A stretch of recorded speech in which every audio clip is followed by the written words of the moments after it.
A great presentation. Great to see the cities of the world on the screen. And I like the quote. I'll use the quote: "Transit fails." That we have to be careful with our investments to make sure there is return when it comes to city building. So I was thinking a bit about Calgary Transit, a bit about transit overall when I was preparing for this, and I actually was thinking about it in terms of four different lenses, four different ways to look at how we build a good transit system. So usually my presentations are the nuts and bolts, put on the lens of the transit designer, how many buses and how many trains, what routes we go on, the schedule, how many stops we have, and I could bore you ad infinitum with a million transit specs from the designer's perspective. And I think we're moving out of the era where that was the focus, where it was about how do we move people around on routes.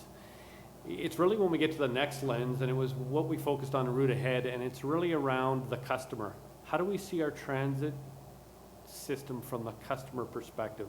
So no longer is it a transfer or a route or a frequency, it's really a trip. And we really need to support customers from the time and the door that they leave to where they want to get to. So we need to think about, is it easy to get around? Can I navigate the system when I get on the website? Do I have any idea how to plan a trip? Is it simple? Do I feel safe when I walk down the street? It's part of the pedestrian network. Do I feel safe when I'm on the train?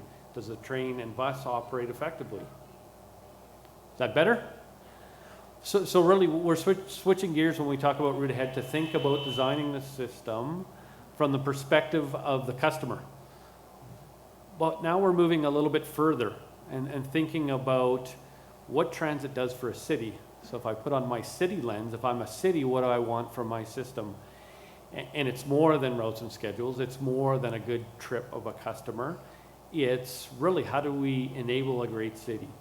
How do we connect people, all types of people, to the activities they want to partake in? That's why we come to the city. It's not to live on an acre parcel and be by ourselves. It's to work together to have economic productivity, to actually live and socialize. So from a city's perspective, how do we open ourselves up to the activity that's there? How do we enable people that are on low incomes? How do we enable people that have disabilities to those activities? So how do we really make a city work? How do we design a city and build it the way we want it through transit infrastructure? So looking at our system, how do we enable us to be competitive?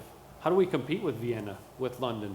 Eventually we want to have jobs, we want to be productive, so how can transit play that role in city building?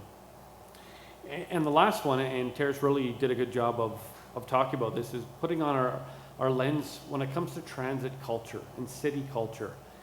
And I'm interested to hear from the millennials about what they want in terms of mobility and what they want in terms of more from life than sitting in their car and being separated from Calgary. So when you're thinking about the transit system in terms of culture, do you feel connected to the city? The example I use, I drove my car a few days after the wind or the snowstorm we had here and heard all these reports of trees down, and you're on the freeway, you never see any of that. Then I took the bus the next day and you're much more connected. You saw the trees, you're on the urban form, you're not separated from it, and you're much closer. You see the social interactions, the being part of the city. So how do we build that culture in that you're much more aligned with the city itself? And overall, how do we create a culture where people say, I truly have a choice in Calgary? And I think we're a ways off of that, where you can say, I really can live a life car free. I can bring up children car free or with one car. I think we're so ingrained. Our growth spurt was after the boom in the automobile, and we're challenged to do that.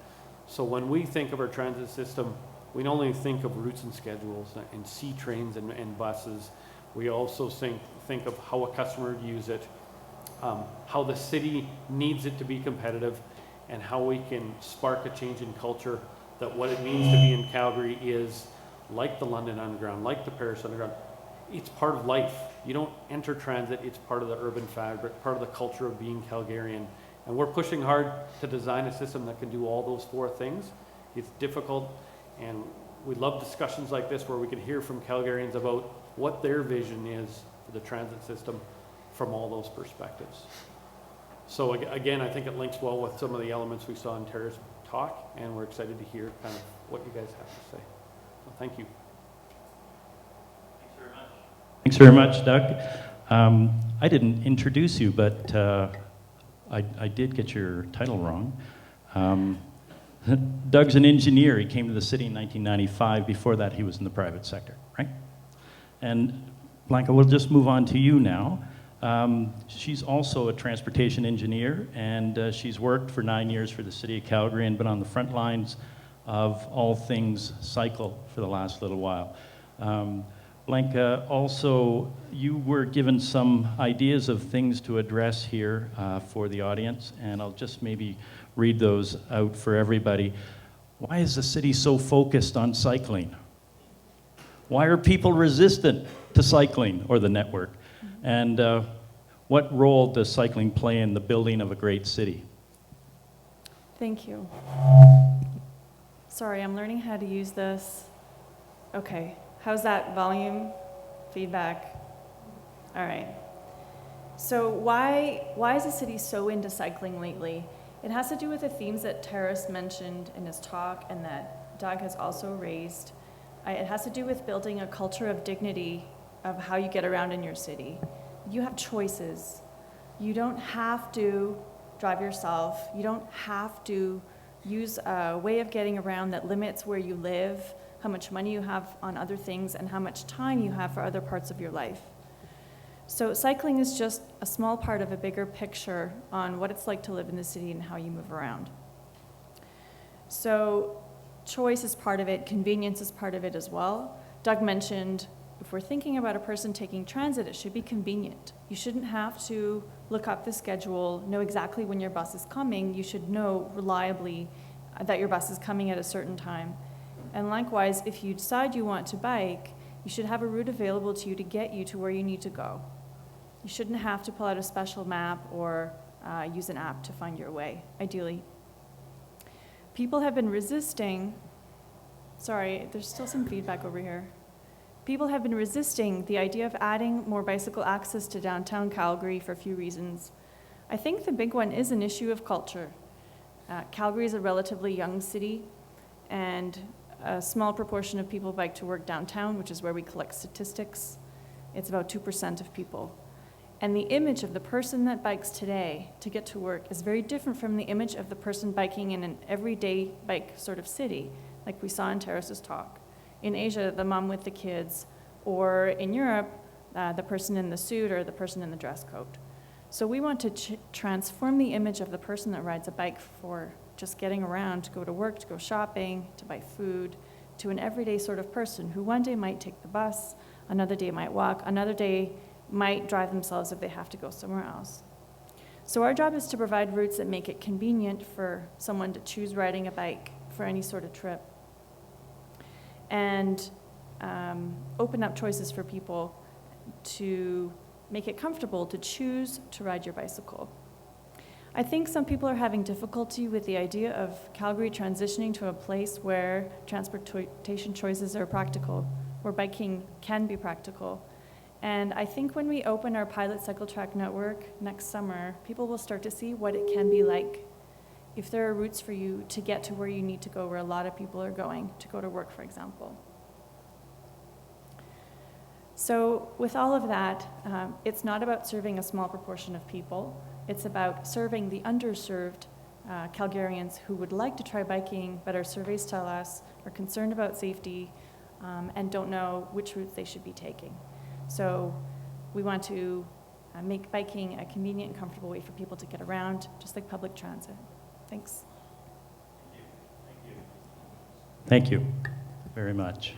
Len, you're up next. I'll just say a few words about you if you don't mind. Len Code has more than 30 years experience in natural resources, economics, and policy, with experience in government, industry, and the non-government organizations.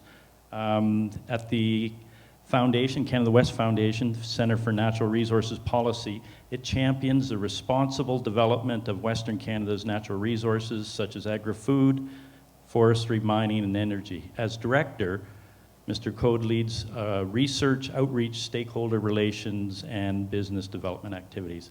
And Len, the kinds of questions that you were given to stimulate, form your discussion here today.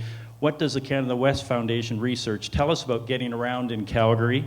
And how does our transportation choices intersect with the ways our communities are designed and the way we use energy? Why should people really care about this? And any recommendations, briefly, you have on the improvement in this space? Thank you. So to start, Terrace, thank you for a great presentation. You made me homesick for Bogota and Paris both. Transmilenio, I did some work in Bogota a few years ago. Transmilenio is fairly new. My corporate handlers viewed it as a security risk, so we never got to ride it. But it looked like the best system ever.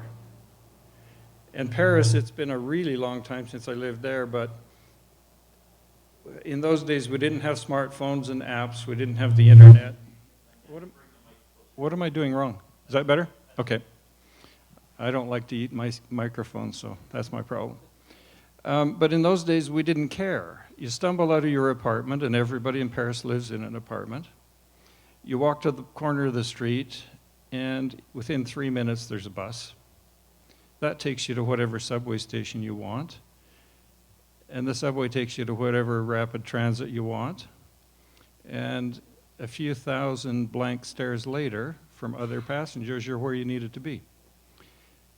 The Paris model might be a little less interesting for Calgary because of the relative lack of density here and the challenges of getting that frequency and reliability of service.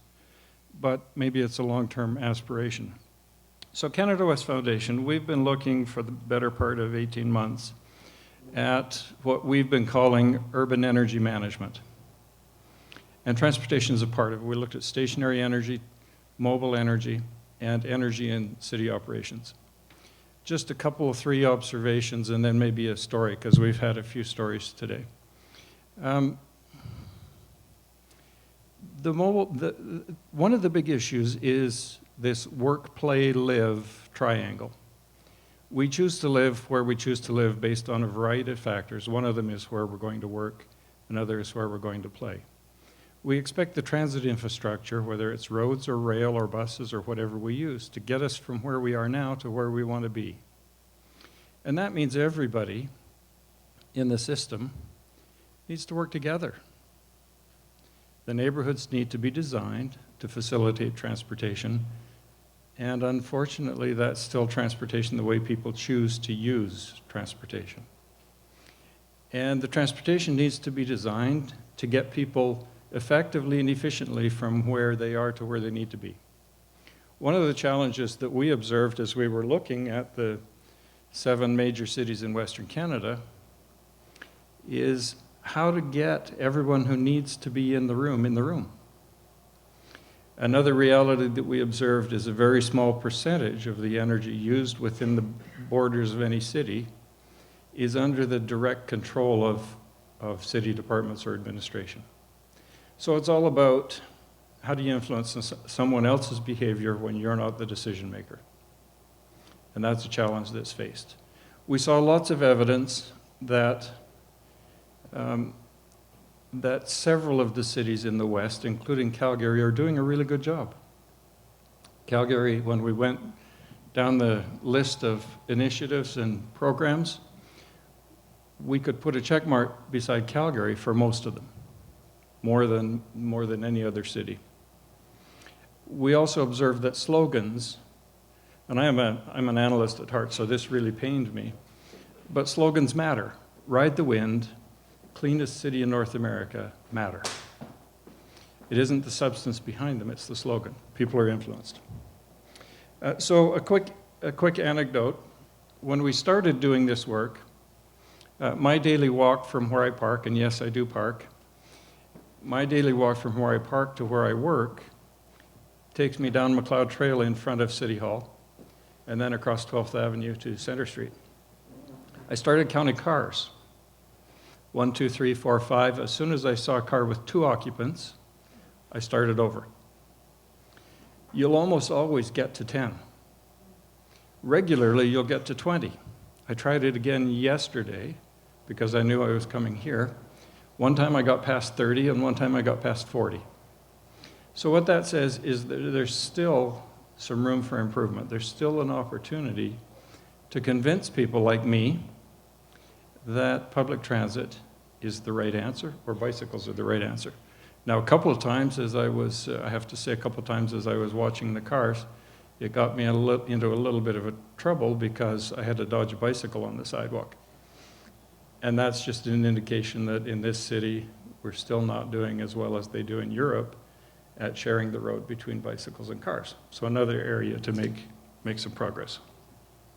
And one other comment that I would provide in the way of unsolicited advice to my colleagues who are involved in the planning exercises.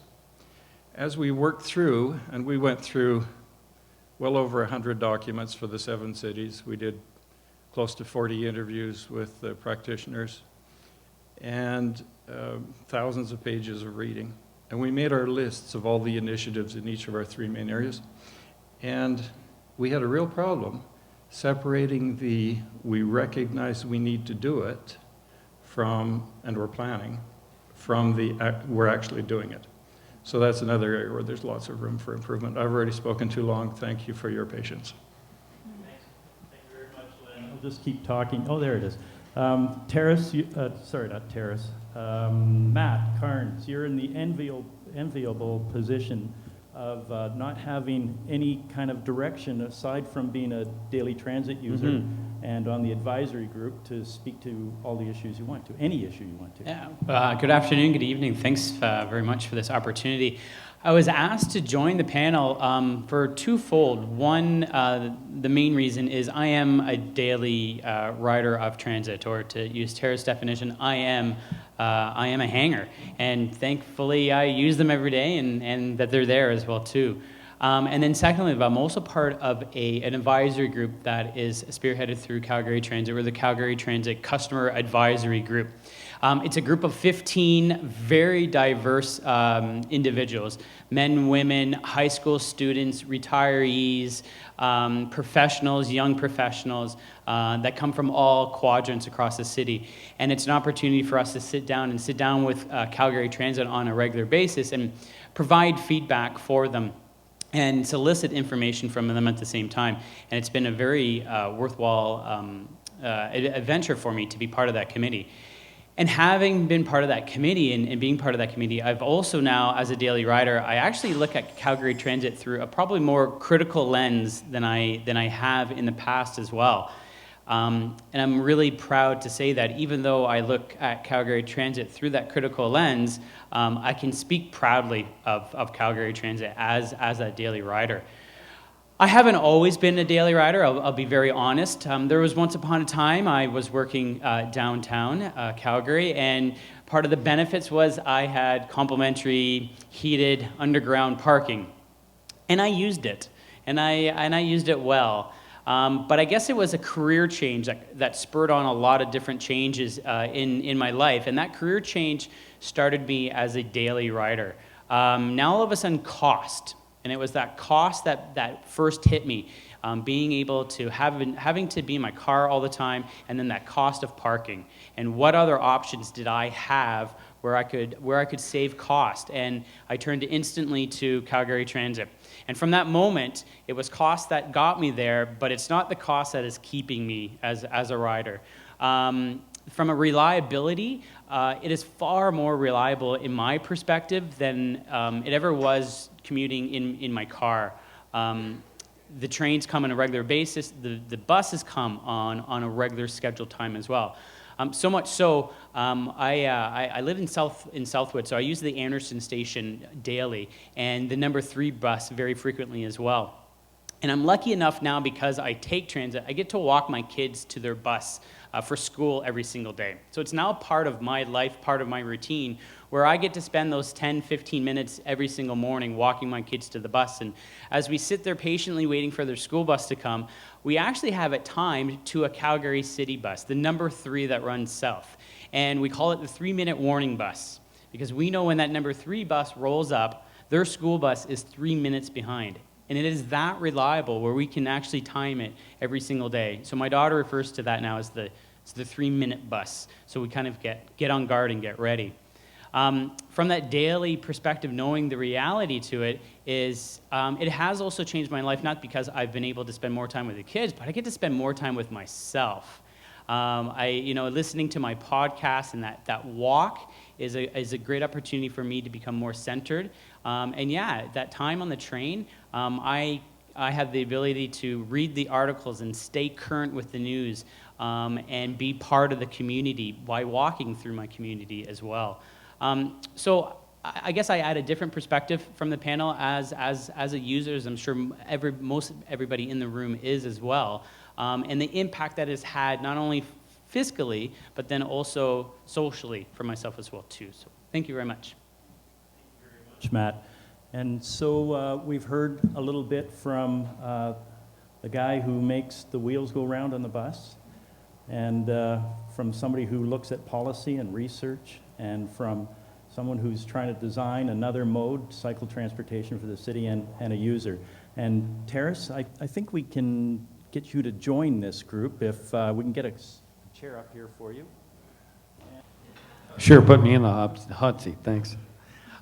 That's a great question, and we've all been, or a lot of us likely have been to Europe where that connection is fairly seamless. The airlines are very much part of the urban environment. You fly in, you're already immersed in the urban context. I'll be honest, in Calgary, it's been a long time coming. We've made some investments as far as express connections to the airport, some improvements in the ease of use that you don't need to know how to buy a fare. You can buy it now right at the bus. The machines are right there and get on the bus. We have two, one to downtown and one to the LRT. That's our first foray into that connection. We also look forward to future planning where we enhance the connection through more frequent, reliable rail-based solutions, even different technologies to connect us better with the airport and our LRT lines up the northeast as well as the north central. That's still a ways off. We haven't seen the ridership growth, but I think it will come in time. We also have plans for a connection to a future high-speed rail from the airport via a transit link. So I think we're still emerging out of the auto-centric 70s, 80s, and 90s towards people saying, I have a different way to connect to the airport. I just came back from Ottawa, and they have a bus connection to the airport that frankly, rivaled any taxi, took me right to my hotel. So I think we just have to build up people thinking of that connection to be a strong transit connection. Oh. Specifically, I read in the Carol that it was approximately $125 million to connect McKnight to the airport. And I'm wondering why we're thinking of spending $5 billion on the ring road when that seems like such a slam dunk. Good question. I'm not sure Doug has the answer to that. Len, do you have any kind of overall observations of what we miss as a city without this sort of link? Well, I mean, there's the obvious fewer taxi licenses and more mobility. My last trip to Vancouver, it was real easy to get downtown from the airport without a taxi. Next week when I land in Paris, I know exactly where I have to go to buy a pass that will get me all around the city for a whole week. And here in Calgary, if you remember back to I think it was the mid-'80s, late 80s, when Denver moved its airport so much farther away from downtown and made a $20 taxi ride into $50, but didn't allow the public transit to expand to the airport right away. I mean, there's obvious benefits to being able to get from where you are to where you need to be quickly, cheaply, and with other people to not chat with. Okay, thanks. Toronto has real-time information about buses, don't they? I don't know if Montreal does, but yeah, they do. Next year. Oh, it's coming next year. Toronto does already. Doug, question about that? Sure, great question. Certainly the the route ahead envisioned a higher level of comfort for those waiting for the buses. You see, for instance, at Tuscany Station, the new bus shelters are actually heated for those tough winter months. As far as real-time information, we're in the final stages of testing the technology on all routes, and we hope within the next 2 to 3 months you'll see that roll out to provide real-time arrivals for all buses. You've probably seen some of the technologies. It will also help those with disabilities with next stop announcements on the buses. So those rollouts are imminent. Those will come with enhanced website, enhanced information delivery services to serve up that information of the next stop arrivals for the entire bus system. Thanks. Megan.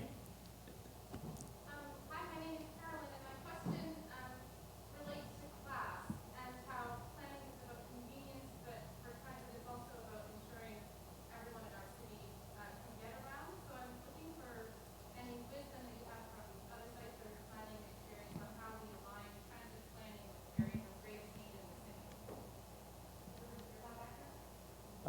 I think we all heard it. Okay.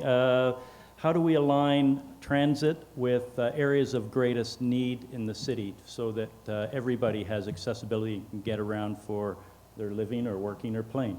I certainly would like to hear from you, but I'm just wondering if it's something that the advisory group has talked about. It's definitely a topic that comes up. I mean, I use my good teacher voice and project. Oops. It is a topic that does come up on a regular basis with the advisory group, and in particular the feeder routes. And I know Doug can certainly speak to that as well too. Is when we're in the core and we have those main routes are very valuable, but it's when we do get to the extremities of the city, and then in particular late night service or off-peak hours as well. So I know certainly Doug could speak to that, but it is something that is part of the conversation, and it's that right balance between ridership, accessibility, and all those sort of points. Yeah. How about Terrace? He's been all over the world and seen lots of opportunities where they've made transit available to low-income people. That's a really important question, and I've only been here a couple of days and been eavesdropping on conversations here, but I don't hear as much talk about environmental justice here as you do in places in the United States. Los Angeles, they have the Bus Riders Union, which works hard to make sure that Metro isn't just a service for the rich. They really represent the users of the buses. They call them the feet of the poor, and often they protest the light rail. There is a big emphasis in Los Angeles, which is a largely Latino population now, the city of Los Angeles, to build affordable housing close to transit stations. I toured deluxe transit-oriented developments in Hollywood where 15% of the apartments, great apartments, the condos, had to be available to for renters, for low-income renters. Denver is doing the same. They've got a system group called Mile End Connects that makes sure that there is that sort of struggles for affordable housing, and this is the key, near to transit stops and stations, because light rail stations often drive up property values nearby, and they also drive poor people away. So you have to have a conversation in this city, and I don't think this is happening in many Canadian cities, where you really think about your poorest citizens. Sometimes transit's benefits are only for the rich, and we don't want to live in cities like this, I don't think, as Canadians. Okay. If your hand's up and we're not seeing you, it's not because we're ignoring you, it's just impossible to see you. But is anybody stand up and ask your question? Next. Yeah. First of all, I'd like to comment on that. I think talking about the airports, we need to recognize that places like airports, the most important people getting there are the workers, the baseline workers. We don't have a good way for them to get to and from the airport. They're more important in many ways than the lens to arrive and know how to get the train or get the bus. So we need to recognize that places like airports,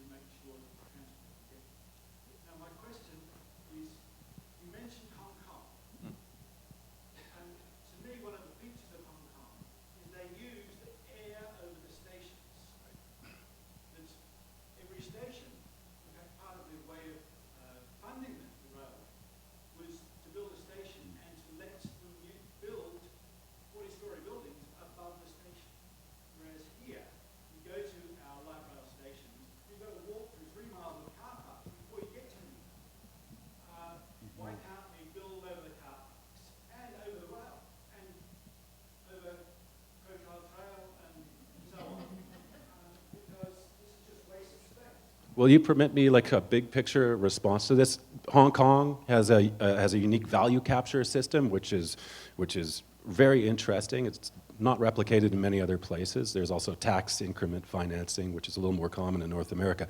But the big thing that as a straphanger, a global straphanger, I've got to say is, you've got fantastic buy-in for transit here. You've got like 350,000 people riding transit on weekdays in a city of 1.1 million.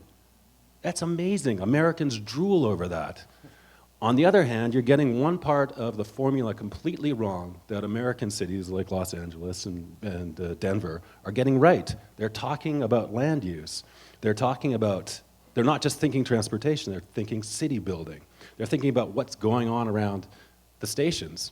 So is it before Tuscany, is it Crowchild? Crowfoot. So you go out there, and what do you have? A funeral parlor, a car dealership? Yeah. Come on, how did that happen? How can multifamily walkable dwellings, these kind of neighborhoods, come to exist in this city? Your trails, which are urban highways essentially, you built your first light rail lines along that. There's no potential to build a denser city. You've made the wrong decisions. So further expansions of the light rail system have to happen with a serious conversation about land use, about planning. You all have to be talking, or else... Terrace, maybe you can just give the mic over to Doug. How am I supposed to answer that? You're right. You're dead right. Well, when we think about when we started up LRT, it was really, how do we get some people riding this thing? So we fell into the trap of let's build park and ride. So now we're in the transition of twofold. First is the current park and rides, we have to go through a bit of pain and anguish to redevelop those into a higher density and a more mixed use environment while still battling that I want to drive to the station. So we have a couple projects, project at Anderson where we're working on that. The second bit, and it's part of our Green Line project, which is a new bus transit way, LRT, where we're actually doing the TOD planning in conjunction with the alignment and functional planning. So we're really designing a part of the city that will include a mass transit line. So I think it's really us coming forward to the new reality that we should be focused on transit, not focused on, well, let's just follow the roads out. So it's again that immersion from the 1960s way of transportation planning towards a more of a choice model. And it's not just transit, it's how do we have a bike network that overlays and a walking network so that it's really at the scale of the person, not the scale of the vehicle. And how do we think like we're 6 feet tall, not 3 meters long and driving 100 kilometers an hour. Okay. I saw Mike get moved over a little bit. There Do we I have use it. another question? You have a question? Okay.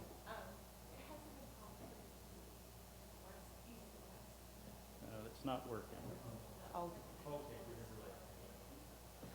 So the question is comment, I guess, on east-west transportation that's, I guess, underdeveloped right now? Lacking? So maybe a comment on the east-west connectivity of transit, and I guess that's a Doug question. I guess that's me again. That's one of the gaps we saw when we did the long-range plan called Route Ahead, where we saw to go east to west, you always had to take a trip through our busy downtown.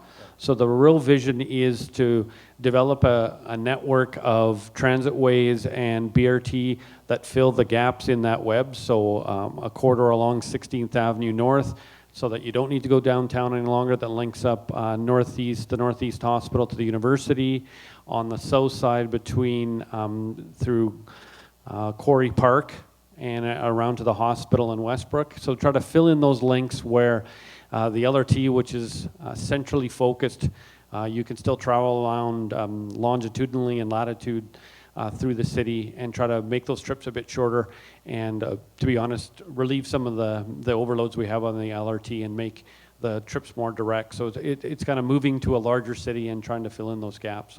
Yeah.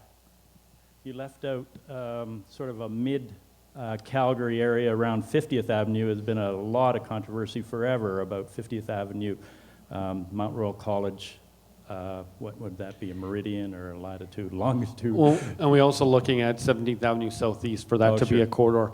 It's really designing transit from a linear perspective then, and how do we connect origins and destinations across those linear corridors. Sure. And I've lost track of where the mic is and who's that. Okay. Next question, right here in front.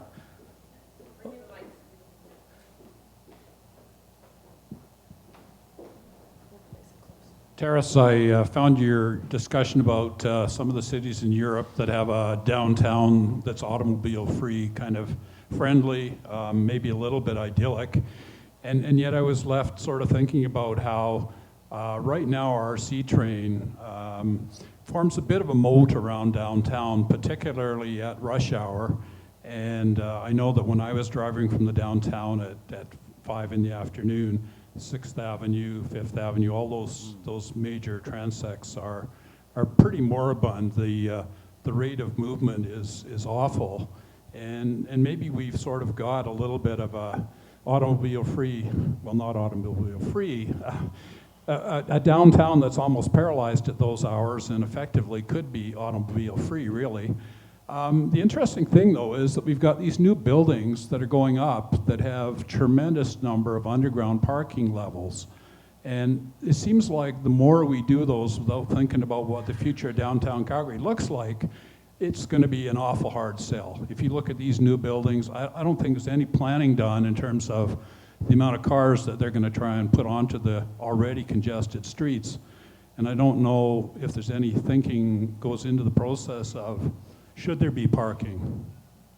Anyway, an interesting, observation. I don't know if you have any thoughts about how large cities deal with that, if they're ever to try and go to a restriction on automobiles, if they've got so much parking that's kind of built into the system. It's that car-centric kind of thinking that we continue to do, even though we talk about these other approaches.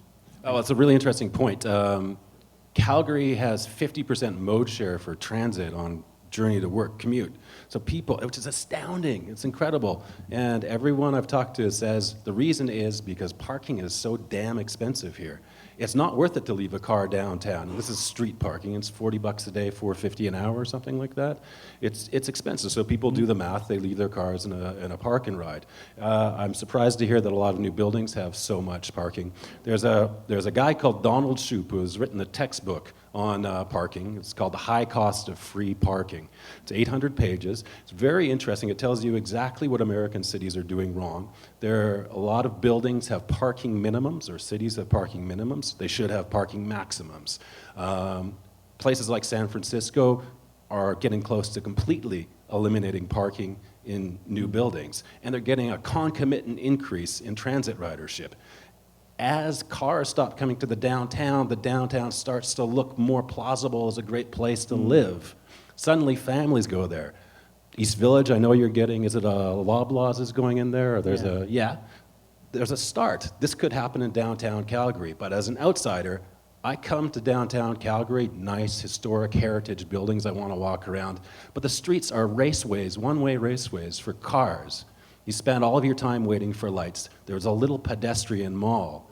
The way to do a pedestrian mall is start with one and make it bigger and bigger every year and decrease parking in the center 3% per year, as they did in Copenhagen. That's one strategy. Calgary's downtown is actually a great place. You've got an amazing riverfront walk, with the Calatrava Peace Bridge.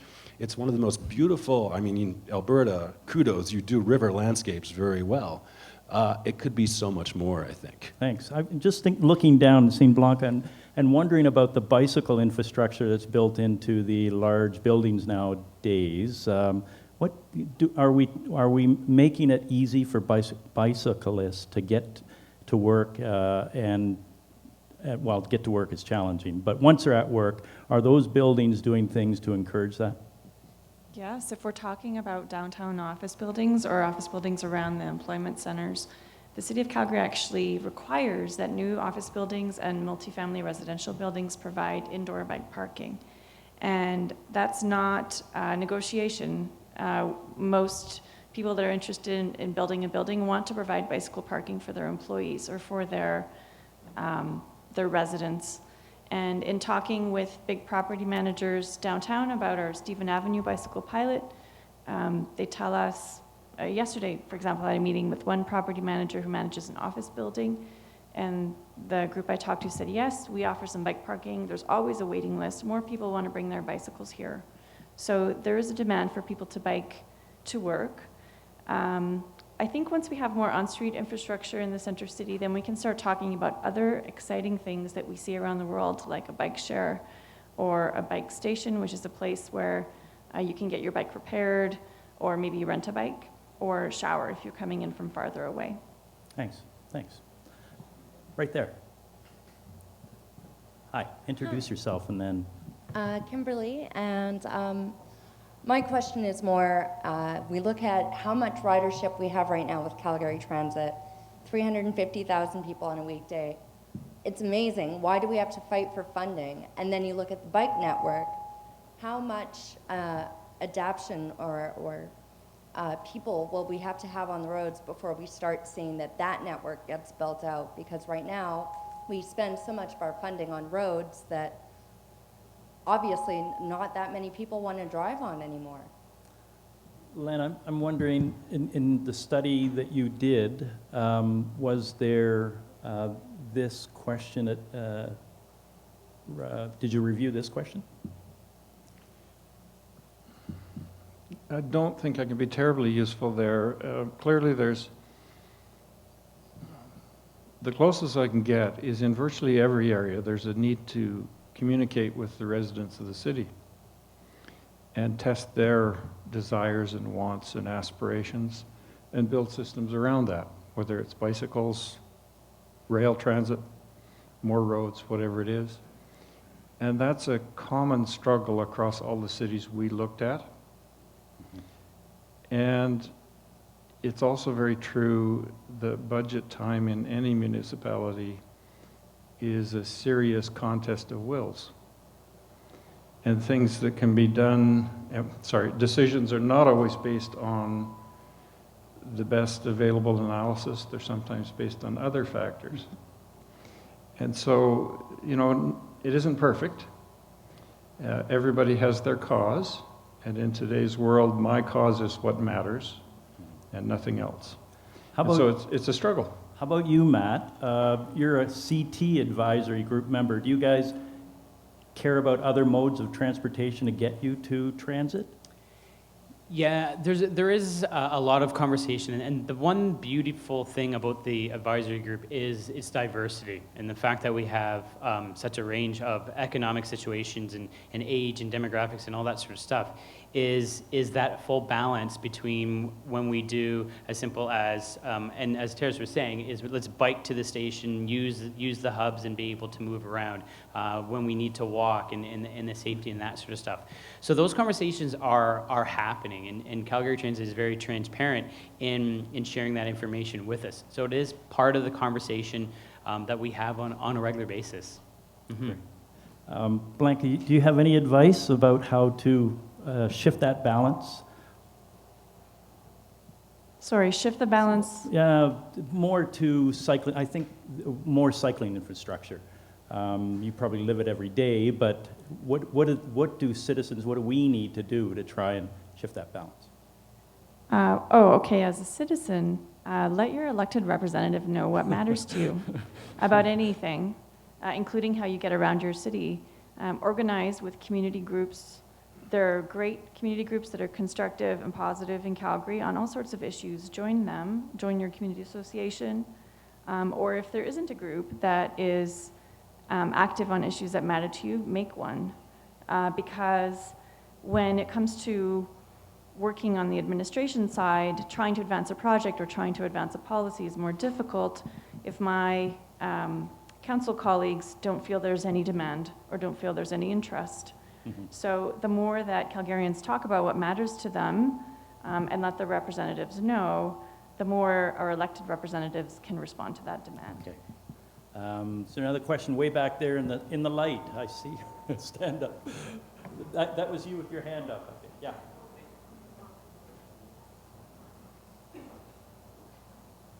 Thanks.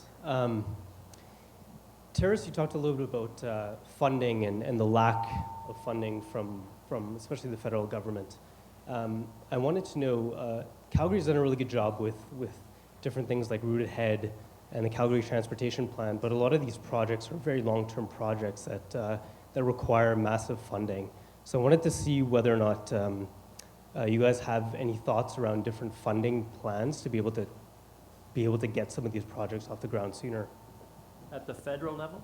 No, well, any ways of which funding could be available sooner so that some of these projects can be done quicker. Okay, thanks. Okay, just big picture, Canada should have a national transit plan where there's regular money coming from the federal government. Germany, every year, the federal government gives 8 billion euros to the cities. The population is about twice Canada to build and maintain, expand urban transit. I heard Infrastructure Minister Denis Labelle boasting that Canada had contributed from the federal level $7 billion. That was since 2006. And when we get money from the feds for transit, it's to cut a ribbon for some fancy project like the Canada Line. We need regular money from the federal level. We need to stop thinking petroleum and airplanes and aeronautics. We should be leaders in green technology. And that takes a change at the federal level to make that happen. There are other things. There's provincial. Basically, when it comes to transit funding, the more the better. And in my travels around the world, I've seen a variety of different sources. The United States is fond of referendums that bring in sales tax increases. You get a lot of your operational funding from municipal taxes, I think. All of it, and fare box. To it, yeah. There are so many different ways of doing it, but basically the public has to want it, and I think they do here. You've got public buy-in for transit. You've just got to make your wishes known, and often that comes from elections and not paying attention to guys like Sean Chu, but like getting Nenshi on a bicycle. It wasn't me. If you can get Nenshi on a bike share bicycle in a bike lane, this is a risk-averse city. But people like safe infrastructure here. Right. I've been riding a bicycle around all day. It doesn't feel safe on these streets. This is one place. I don't wear a helmet at home, but I put one on here, much to my shame. Okay, and, Terrace, we're going to get you to move it over anyways, I could go on. to Len. But get Nenshi on a bicycle. Yeah. If you anyone remember knows the nothing else secret- from tonight, remember Nancy on a bicycle. Len, from a policy, are you going to talk about national policy Yeah, perspective? so I'm going to take it a slightly different direction. Unanimously, or very close to unanimously in the interviews we did, 30 or so, there was a complaint that municipalities are underfunded and that they have a narrow tax base. That's a federal, provincial, municipal conversation that Canada has needed for some time and just hasn't somehow landed in a spot that everybody appreciates. In my area of specialty, resource management, there's a fundamental principle in resource management, water is in particular. You push the decision authority down as far as you can, as close to ground level, so as close to the watershed level if you're managing flows in a river. It would seem that there's an opportunity to improve the balance, push the responsibility down farther toward the municipal level, and provide the funding. I mean, funding's always a dogfight. It's always a problem. Nobody thinks it's done right and balanced. But to push that funding down more appropriately would allow the cities, the municipalities, to make better use of resources and balance their priorities. So that might be an alternative to increased federal funding directly at transportation. Okay. Just doing a time check. It's 5:56. You have 2 questions. And then are we going to kind of wrap it up after these 2 questions? Okay, thanks. Hi, thank you. I really enjoyed the conversation regarding the different ways of looking at mass transit, like the escalator in Hong Kong and all those different examples with the bikes. With Calgary's unique social and physical geographies, what opportunities do we have for unique mass transit interventions?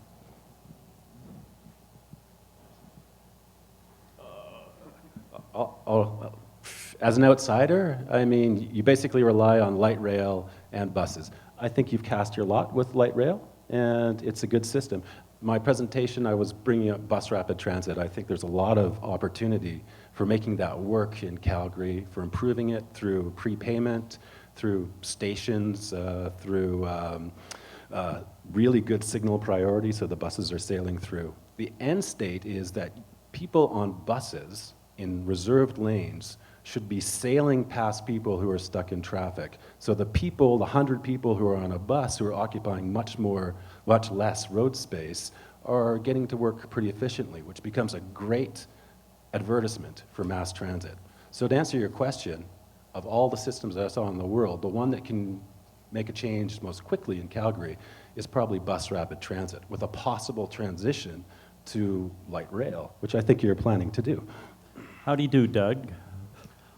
Yes, that's exactly the Green Line design basis is how do we build something that we can run BRT buses on, and when the money comes to the rails, convert that over.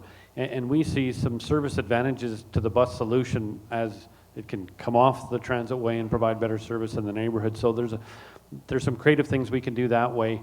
We also look forward in keeping our eye on the ball as far as technology advancements in autonomous vehicles. The last mile problem, are there things we can do to enhance the mass transit side of things and still have good spread of transit into those lower density neighborhoods? So is there a solution emerging there where through partnership or through technology we can help people not own a car but share some kind of autonomous vehicle out in the suburbs in the future? So we know that's a ways out, but we don't want to lose track of our system design today and how we might utilize that technology in the future. Great, great. I think Tamara has the last question, and after that, we'll be moving to the reception. I'd like to thank you all for coming. Of course, you'll have the opportunity to address people personally and talk to them and get to know them a little more. But, Tamara. Hi. Can you hear me, actually? Oh, here we go. We have heard a lot about... Hi. Is this working now? No? Maybe I should just use... Just yell it. Oh, my. I can't yell, sorry.